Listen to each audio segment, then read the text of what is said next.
decolonizing education yang kami coba sampaikan ya. Sebenarnya karena kalau orang memahami decolonizing itu berarti yang awalnya belajar ilmu barat berarti nggak belajar ilmu barat lagi, akhirnya belajar ilmu timur gitu. Sebenarnya nggak sesimpel itu bayangannya gitu ya. Segala upaya untuk menghilangkan atau menjauhkan masyarakat-masyarakat pasca kolonial dari pengaruh-pengaruh kolonialnya. Relasi kuasa yang tidak seimbang antara dosen dan mahasiswa itu kalau bisa jadi gini, man. Jadi seimbang. Assalamualaikum warahmatullahi wabarakatuh. Selamat datang di Ngusik Ngarumpi Visip Asik.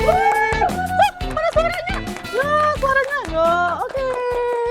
Oke, visitarian di luar sana, teman-teman sekalian, selamat datang. Hari ini kita akan berbincang-bincang, berdiskusi kembali di Ngusik. Tentunya masih bersama saya, Ajeng Widya Prakasita. Dan hari ini kita akan mengundang salah satu narasumber yang dar-der-dor, gong, luar biasa. Beliau adalah, disebut nggak ya?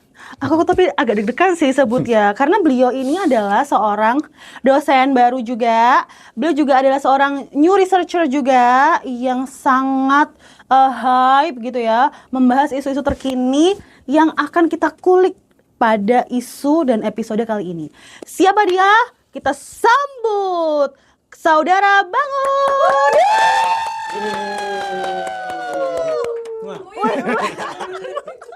Ini kan baru kali ini deh episode kemarin dari situ loh. Biasanya dari sebelah spesial sini berarti langsung datang. Selamat datang Kakak Bangun. Gimana kabarnya? Terima kasih Mbak Ajeng, teman-teman semua sudah diundang. Alhamdulillah baik. Alhamdulillah. Luar biasa, sehat.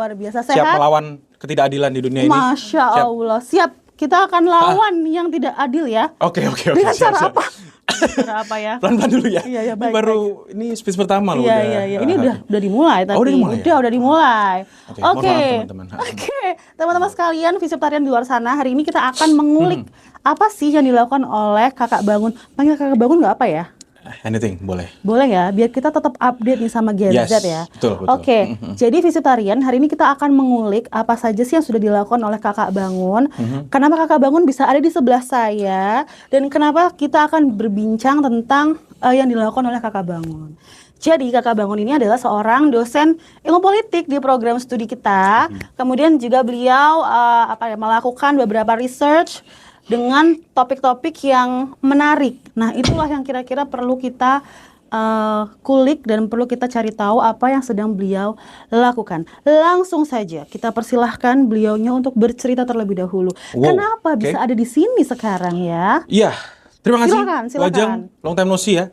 Nggak juga sih sebenarnya, kita sering ketemu, cuman lama nggak ngobrol kayak gini juga. Iya, betul banget. Kenapa bisa di sini? Pastinya diundang tentunya. Kalau nggak diundang, terima kasih dulu sama produsernya. Terima kasih Bapak produser. Ibu ya. Ibu Prosedur yang sudah mengundang saya dengan mempertaruhkan nyawa dan reputasinya dengan mengundang orang kayak saya ya. Dengan resiko besarnya, tapi ya, but that's okay. Iya. Thank you Mbak Ajeng. Senang banget bisa sharing-sharing di sini. So, di sini karena mau sharing sih dan diajak, dan saya juga tertarik ya untuk sharing banyak hal. Basically pertama tentang perkenalan diri yang lebih lengkap mungkin ya. Tadi udah dikenalin sebagai dosen. Yes, per semester ini saya ngajar di UIN, ngajar beberapa matkul. Yang dengerin kalau mahasiswa UIN mungkin tahu juga ya, semester 4. Halo teman-teman mahasiswa saya. Halo Love you all. Bye. Dan sepulang dari studi ya, beberapa bulan yang lalu saya baru selesai studi. Ini fresh from the oven ya? Fresh from the oven. Makanya ini mulai kena efek oven ya di sini. Jadi ya bener-bener fresh. Jadi lulus, dapat kesempatan ngajar di UIN. Lulus dari mana Kak? Dari University of Glasgow, from Scotland. Scottish. Saya dari Scotland ya. Please jangan bilang itu England ya, karena we are Scotland, different from England. Goodbye Westminster. Saya dari Glasgow, ambil Human Rights and International Politics. So, sejak di S2 saya banyak melakukan penelitian tentang isu-isu terkini ya yang mesti Mbak Ajeng sampaikan, dan most of all fokus ke populisme, ke demokrasi di across di Europe and Asia, khususnya di Global South dan Indonesia juga. Dan disertasi, kami bilangnya disertasi ya, tapi basically kalau di Indonesia bilangnya tesis ya, atau karya tulis terakhir untuk membuat kita lulus itu. Saya menulis tentang post-kolonial, studi Islam juga, dan juga masyarakat adat.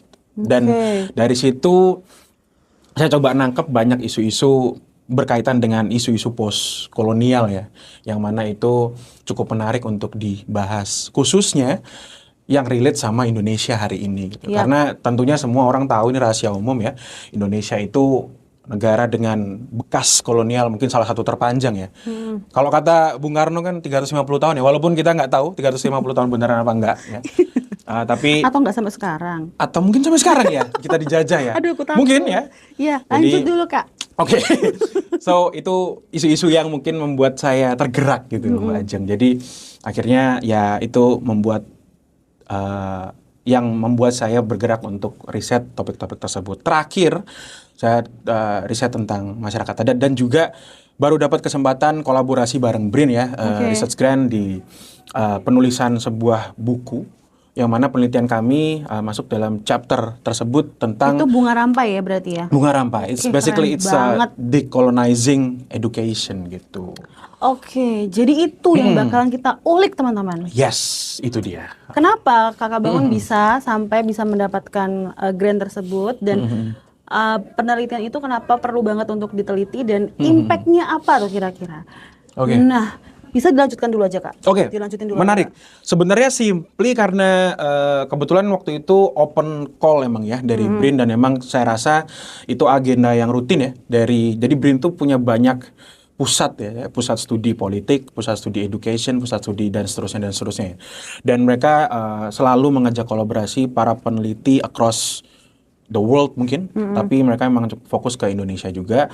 Dan saya mengikuti seleksinya di sana, diskusi, mengikuti seminarnya dan lain sebagainya, dan akhirnya menyetorkan naskah kami gitu ya. Nah, jadi saya on behalf of tim peneliti saya dengan beberapa peneliti yang lain, dan kami juga membahas spesifik tentang education. Kebetulan banyak pemerhati pendidikan di dalamnya, jadi kebetulan ada isu yang demikian menarik dari BRIN, dan kebetulan kami pernah melakukan penelitian spesifik tentang pendidikan di Indonesia.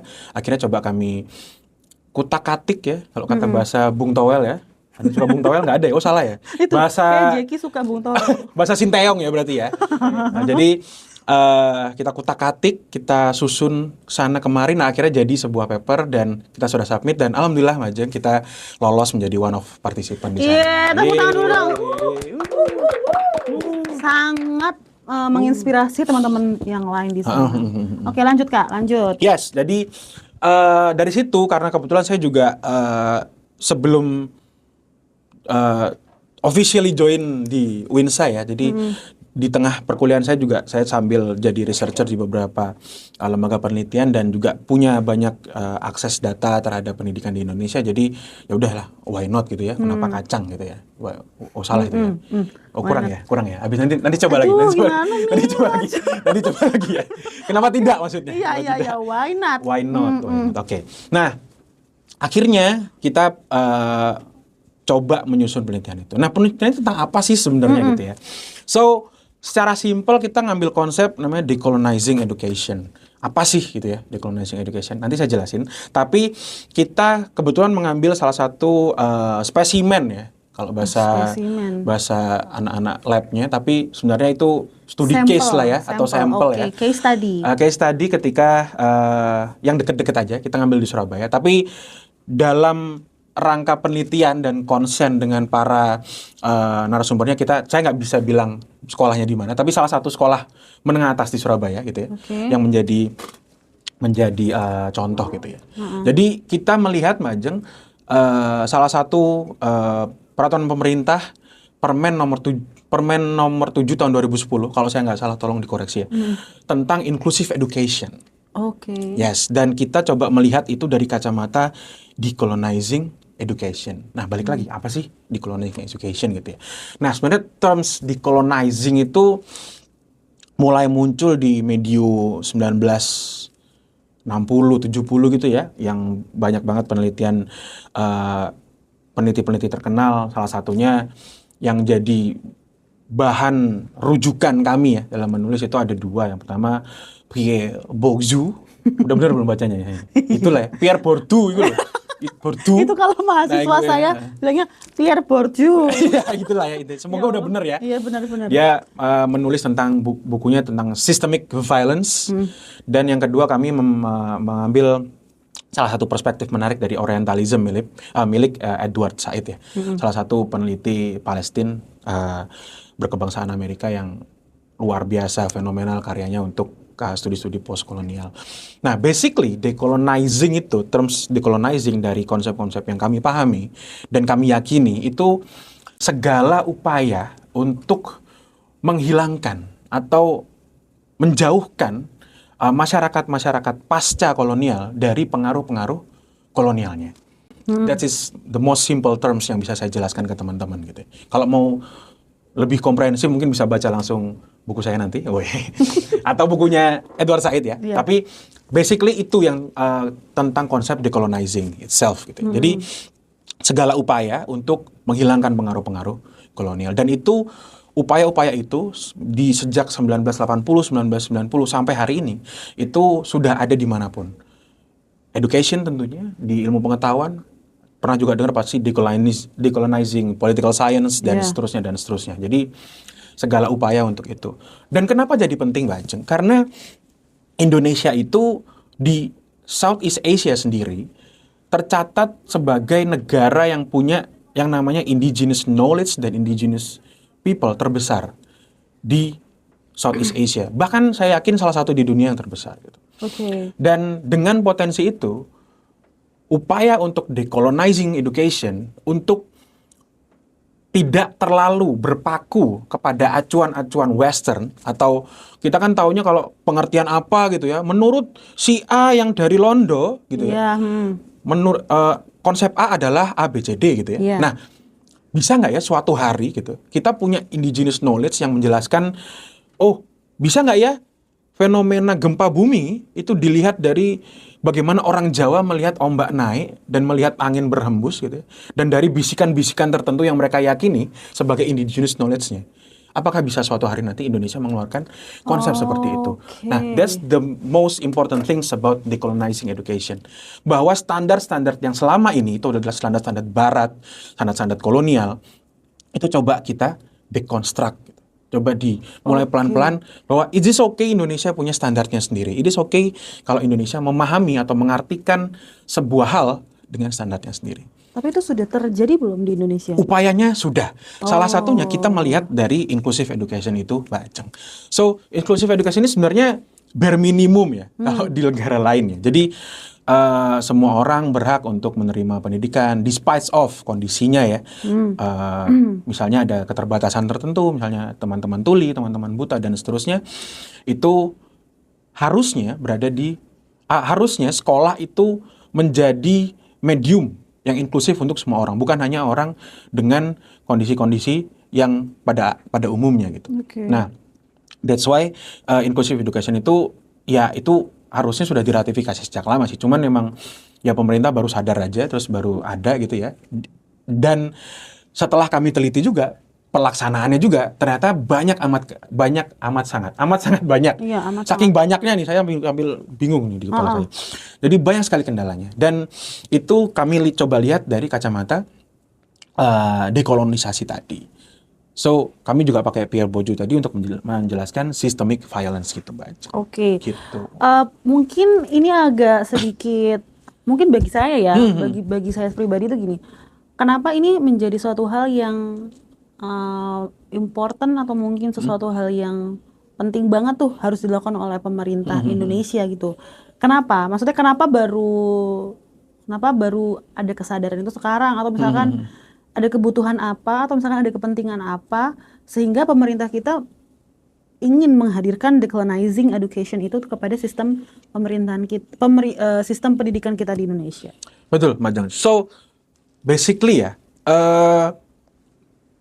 per hari ini sebenarnya studi tentang kayak tadi yang indigenous knowledge dan lain sebagainya itu mulai naik ya, mulai naik itu di medio 2010 2015-an tuh mulai up banget. Sebenarnya karena memang semakin kesini ya walaupun terlambat sih memang Iya, sangat amat terlambat, tapi memang kesadaran untuk ingin mempunyai sumber atau mempunyai aspek-aspek tradisional atau indigenous itu di dalam pendidikan kita itu mulai muncul, Mbak Ajeng. Mengingat karena hal itu juga yang dilakukan oleh negara-negara di Global South seperti Jepang misalnya. Oke. Jepang itu juga salah satu upayanya untuk menciptakan inclusive education dengan menginclude pengetahuan-pengetahuan lokal, pengetahuan-pengetahuan indigenous, dan mungkin hasil apa ya namanya? Apa sih istilahnya? Orang keluar belajar tuh studi banding ya? Iya, Studi iya. banding yang memakan jutaan rupiah yang nggak tahu buat apa itu. Iya. Buat tiket maksudnya teman-teman. Maksudnya buat tiket ya. Nggak mungkin buat yang lain-lain dong. Tiket. Tiket ya. Terus Itu tentunya ada hasil sedikit lah ya, mereka belajar dan akhirnya oke, it's time gitu untuk Oke. membuat. Dan saya yakin ilmuwan-ilmuwan Indonesia dan ilmuwan-ilmuwan di seluruh dunia juga mulai menggerakkan yang namanya indigenous knowledge itu tadi. Dan Oke. pengakuan-pengakuan terhadap indigenous knowledge, indigenous rights itu juga lagi hal yang sangat amat diutamakan juga di forum-forum dan lembaga-lembaga internasional. So itu juga menjadi hal yang penting untuk dilakukan. Berarti singkatnya, mungkin kalau misalkan teman-teman, kalau misalkan boleh saya ini ya, berusaha untuk cari engage-nya gitu. Oke. Kayak misalkan ini di Jepang ya, kalau di Jepang itu kan mereka punya cara sendiri gitu ya untuk mendevelop atau meng-create education mereka. Misalkan mereka memilih untuk lebih banyak pendidikan karakter bagi anak-anak usia dini. Maksudnya tidak banyak memberikan pelajaran-pelajaran yang sifatnya menghitung dan lain sebagainya, karena bagi mereka lebih utama untuk mengajarkan karakter, kira-kira seperti itu. Nah, apakah tujuan dari decolonizing education yang difikirkan oleh pemerintah Indonesia itu akan berakhir kepada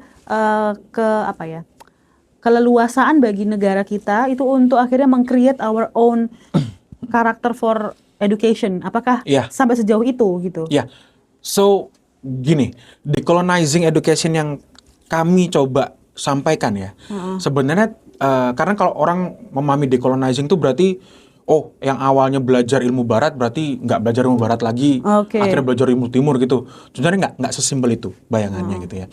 So yang coba kami highlight ya dalam proses decolonizing, kebetulan in detail studi kami melihat tentang adanya systemic violence di inclusive education kita, yang mana itu mencegah ya atau mungkin memperlambat proses decolonizing itself.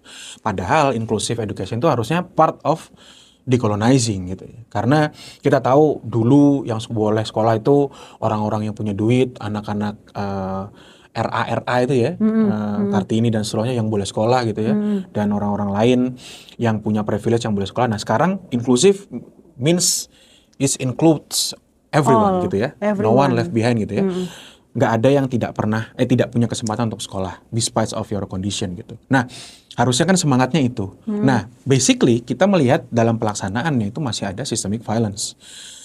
Temuan kami yang menarik itu ada beberapa aspek yang penting. Yang pertama itu ada aspek infrastruktur sekolah. Itu sudah jelas ya, di Indonesia emang salah satu kelemahannya adalah kemampuan untuk menyesuaikan dengan kebutuhan semua orang. Misalnya kalau naik ke lantai 3 harus pakai tangga segitu banyak gitu ya. Bayangin kalau orang dengan wheelchair gimana caranya? Harus ngerepotin orang kan. Padahal inclusive means gak perlu ada yang perlu dia repotin, dia bisa sendiri gitu. It's like disability gitu. Differently able, dia bisa dengan caranya sendiri gitu. Yang kedua, kita melihat ada faktor pengajar. Bahwa faktor pengajar ini kadang juga punya kendala ketika harus mengajar teman-teman dengan kebutuhan yang spesial-spesial ini gitu. Dan akhirnya in the end ya nggak efektif juga cara mereka deliver knowledge-nya, deliver pengetahuannya. Dan yang ketiga yang cukup menarik itu society-nya, Mbak. Kadang teman-teman atau anak-anak sekolah menengah atau sekolah menengah pertama itu juga masih punya stereotip bahwa mereka maunya berteman ya sama orang-orang yang sesuai sama bayangan mereka, ideal aja gitu. Nah, mereka di society itu tidak menemukan tempat belajar yang nyaman, punya teman-teman, bersosialisasi yang ideal dengan teman-teman yang lain dan seterusnya dan seterusnya. Nah, hal itu yang menjadi salah satu perhatian kami ya selaku peneliti, bahwa ini nggak bisa nih diginiin terus gitu ya. At least proses infrastruktur itu kan itu berjalan sesuai dengan prioritas dari orang-orang yang punya anggaran ya. Cuman kalau kualitas pendidik itu menurut saya inherently impact kepada kualitas pendidikan yang deliver juga kan, otomatis ya. Jadi kami mengarahkan untuk fokus ke sana, bahwa training atau pembekalan kepada para pendidik yang untuk bisa comply dengan kebutuhan anak-anak dengan berkebutuhan itu ya kalau bisa disegerakan gitu. Ini masih case di Surabaya, case-nya Surabaya loh. Surabaya kota terbesar nomor 2 di Indonesia. Apakah masih? Semoga iya ya. Saya terakhir baca sih masih ya. Masih sih Kak. Masih lah ya. Masih. UMR-nya paling tinggi, salah satu yang tertinggi juga, compare to Jakarta, Bekasi dan seterusnya. Orang-orangnya harusnya ya lebih civilized dan lain sebagainya. Kita belum ngomong soal yang di daerah 3T misalnya, daerah terpencil dan seterusnya. Jadi pastinya akan lebih besar kendalanya gitu sih Mbak. It's another level kayaknya kalau misalkan kita bicara di daerah lain. Tapi kalau misalkan ya dari penelitian yang dilakukan oleh Kakak Bangun sekarang, nanti let me nanti sampaikan aja misalkan pernyataan saya ini salah atau benar gitu ya. Saya mendengar sih ya katanya di pemerintahan Pak Prabowo sekarang itu kayak juga ada concern untuk bicara tentang merenov infrastruktur untuk sekolah. Is it part of apakah ini menjadi salah satu bentuk kepedulian pemerintah terhadap salah satu concern dari decolonizing education tadi itu yang harusnya memberikan kesempatan bagi everyone untuk mengenyam edukasi atau gimana itu menurut Kakak? Saya minum dulu ya. Oh ya, saya juga. Karena sudah mulai bahas pemerintah. Saya juga minum. Uinsa Fresh. Ini jadi footage ya nanti. Ini Uinsa.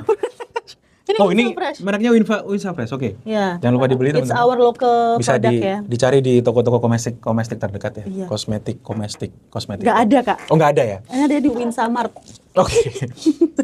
Kembali ke pertanyaan. Oke. Jadi apakah salah satu komitmen Presiden Prabowo, biar kakak sopan ya, untuk merenovasi sekolah itu part of upaya decolonizing? Saya rasa kalaupun itu terjadi, janji tersebut yang mana saya juga pesimis itu terjadi teman-teman. Karena hari ini juga terjadi efisiensi anggaran di mana-mana dan kita tahu dengan informasi yang beredar bahwa pendidikan dan juga kesehatan itu tidak menjadi prioritas utama. Yang menjadi prioritas utama bahkan justru sama aja ya. Bahkan menjadi hanya di ketahanan pangan, ketahanan dan seterusnya dan lain-lain. Yang mana udah jelas-jelas disampaikan pendidikan ada di part kedua. Saya rasa kalaupun memang terjadi itu renovasi yang dijanjikan tadi, itu pun bukan upaya beliau dan seluruh timnya untuk proses dekolonisasi Mbak Ajeng. Saya rasa karena yang disampaikan oleh Presiden Prabowo tentang renovasi sekolah-sekolah di daerah-daerah itu mungkin terbatas kepada sekolah-sekolah yang memang awalnya tidak layak. Which is kayak literally pernah nonton Laskar Pelangi mungkin teman-teman Gen Z. Yang benar-benar udah roboh ya. Benar-benar mau roboh jadi sekolah biasa lagi. Not specifically untuk menyiapkan infrastruktur untuk yang comply. Paham. Betul. Untuk semua orang yang sesuai dengan standar inclusive education di berbagai negara. Tapi kita boleh berdoa kan semoga ini bisa. Saya nggak tahu apakah Tuhan masih berkenan menolong Indonesia ini gitu ya. Tapi saya percaya gitu ya. Saya percaya betul. Hanya doa yang bisa menyelamatkan. Iya, kita harus berdoa. Bukan kabinet Prabowo gitu. Boleh. Jadi kita harus tetap optimis sepertinya. Meskipun saya juga tidak tahu kapan ini akan terrealisasi gitu. Tapi saya mendengar itu sih ya. Tapi memang harapannya inclusive education itu memang betul-betul bisa diberikan kepada seluruh anak di Indonesia gitu. Yes, betul. Dan gimana kalau misalkan dari segi research itu tadi, apakah itu nanti impact-nya kira-kira?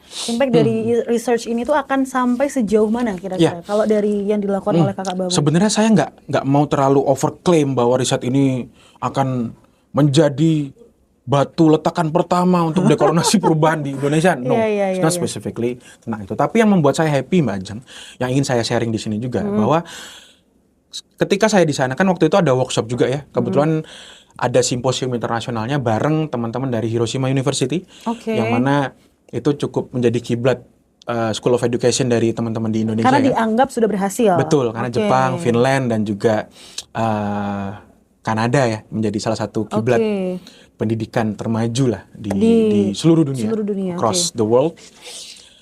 Saya justru lebih positif dari penelitian teman-teman yang lain daripada penelitian saya. Maksudnya, penelitian saya address the problem di pelaksanaan undang-undang, yang mana itu ada banyak masalah di sana yang mungkin menjadi blind spot dari pemerintah. Silakan dipakai kalau Anda mau. Tapi saya nggak yakin komitmennya ada ya. Tapi silakan dipakai kalau Anda mau. Tapi saya lebih seneng lihat penelitian teman-teman yang lain bahwa ada upaya besar untuk decolonizing education di Indonesia. Bukan hanya di tingkat dasar, menengah atau tinggi ya Mbak. Contoh di tingkat dasar, saya teman-teman ada yang meneliti tentang taman siswa Mbak. Bahwa taman siswa is the identity of Indonesian education.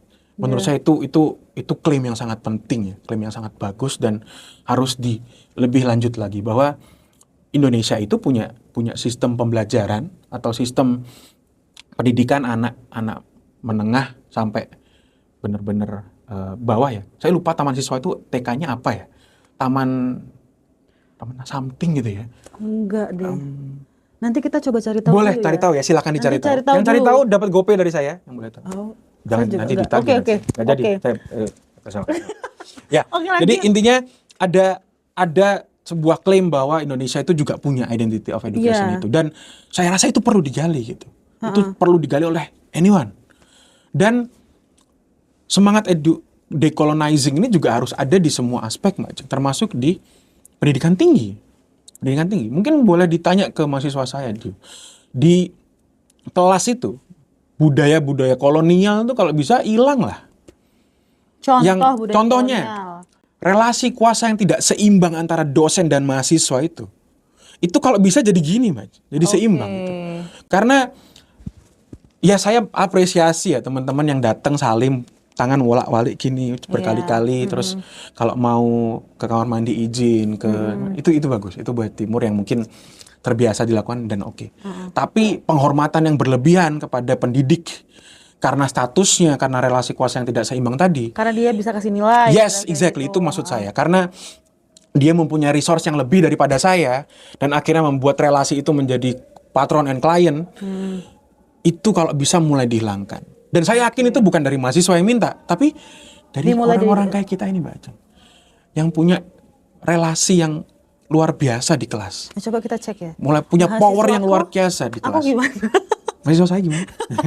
Kayaknya kalau iya. Yang punya power luar biasa di kelas, yang kita nada tinggi sedikit, mereka udah takut banget bahwa mereka akan digagalkan dalam kelas itu, diceng. Itu harus mulai dihilangkan. Bahwa hubungan kita itu murni orang yang bertanya dan menjawab saja. Suatu hari kita yang menjawab ini, Mbak Ajeng, di depan kelas bisa bertanya kok ke mahasiswa. Iya. Mereka tahu banyak hal. Mereka bisa bikin konten, ngedit keren-keren. Saya nggak bisa. Suatu hari mungkin saya bertanya ke mereka. Nah, upaya-upaya seperti ini upaya kecil yang dalam proses dekolonisasi juga. Karena sambil tanya, Pak mau izin tanya aja, nggak usah mau izin. Kalau mau izin itu misalnya mau nikahin anak orang, misalnya izin ke bapaknya, itu kan diajarin agama gitu ya. Yeah. Nah kalau nanya aja gitu. Dan seterusnya. Dan itu menurut saya upaya yang serius ya, yang harus dilakukan oleh ya pendidik, dimulai dari kita yang punya power yang luar biasa di kelas. Dan diajarkan ke mahasiswa bahwa you have rights untuk menuntut hal yang sama gitu. Karena kamu bukan sedang dalam masa kolonial saya gitu, tapi saya mentransfer ilmu. Dalam proses itu ada hak dan kewajiban yang ditukar di sana. Nah, harapannya itu juga mulai ada di pendidikan tinggi gitu. Dan dari mahasiswa juga bisa, misalnya senioritas misalnya. Senioritas itu kan sering gatekeeping kan ya. Kamu kalau mau tahu cara magang di tempat A, kamu harus tanya saya dulu. Nggak ada yang boleh cari tahu, harus saya tanya saya. Itu kayak zamanmu sih ya. Iya mungkin ya Mbak ya. Itu zamannya Mbak Aceh. Enggak sih. Anda kan senior saya. Iya. Iya juga ya. Jadi semua informasi dijaga menjadi dia doang yang punya dan nggak dikasih ke orang lain kecuali melakukan hal-hal tertentu yang dia isyaratkan.